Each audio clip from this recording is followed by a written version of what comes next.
ಸರಿ, ಹಾಗಿದ್ರೆ ಕೇಳೋಣ ಒಬ್ಬ ರಾಜ, ಒಂದು ರಾಜ್ಯ ಮತ್ತೆ ಅವನ ವಂಶದ ಕಥೆಯನ್ನ. ಇದು ಒಬ್ಬ ರಾಜನ ದೊಡ್ಡ ದುಃಖ ಮತ್ತೆ ಅದಾದ್ಮೇಲೆ ನಡೆದ ದೈವಿ ಘಟನೆಗಳ ಬಗ್ಗೆ. ನಮ್ಮ ಕಥೆ ಶುರುವಾಗೋದು ಅಯೋಧ್ಯೆಯಿಂದ. ಅಲ್ಲಿ ದಶರಥ ಅನ್ನೋ ಮಹಾನ್ ರಾಜ ಆಳ್ತಿದ್ದ. ಆದ್ರೆ ಅಷ್ಟೆಲ್ಲ ಇದ್ರೂ ರಾಜನ್ಗೆ ಒಂದೇ ಒಂದು ದೊಡ್ಡ ಕೊರಗಿತ್ತು, ಅದು ಮಕ್ಕಳಿಲ್ಲ ಅನ್ನೋದು.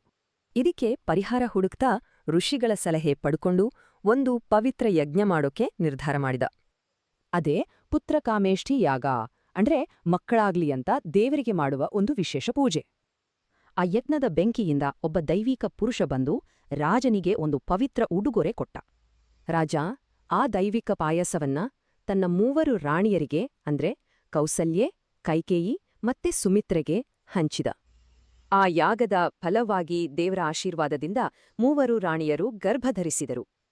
ಸ್ವಲ್ಪ ದಿನಗಳಲ್ಲೇ ಒಂದು ಒಳ್ಳೆ ದಿನ ರಾಣಿ ಕೌಸಲ್ಯಗೆ ರಾಮ ಹುಟ್ಟಿದ. ಅದೇ ಸಮಯಕ್ಕೆ ರಾಣಿ ಕೈಕೇಯಿ ಭರತನಿಗೆ ಜನ್ಮ ಕೊಟ್ಟಳು. ಇನ್ನು ರಾಣಿ ಸುಮಿತ್ರೆಗೆ ಲಕ್ಷ್ಮಣ, ಶತ್ರುಘ್ನ ಅಂತ 2 ಅವಳಿ ಮಕ್ಕಳು ಹುಟ್ಟಿದ್ರು. ಹೀಗೆ ಆ ರಾಜ ಮನೆತನಕ್ಕೆ 4 ಜನ ಹೊಸ ಉತ್ತರಾಧಿಕಾರಿಗಳು ಸಿಕ್ಕಿದ್ರು. ಅಂದ್ರೆ ಮಕ್ಕಳೇ ಇಲ್ಲ ಅಂತ ಕೊರಗುತ್ತಿದ್ದ ರಾಜನಿಗೆ ಈಗ ಬರೋಬ್ಬರಿ 4 ಜನ ಗಂಡು ಮಕ್ಕಳು. ಈ 4 ರಾಜಕುಮಾರರು ಹುಟ್ಟಿದ್ದಕ್ಕೆ ಇಡೀ ಅಯೋಧ್ಯ ರಾಜ್ಯವೇ ಸಂಭ್ರಮದಿಂದ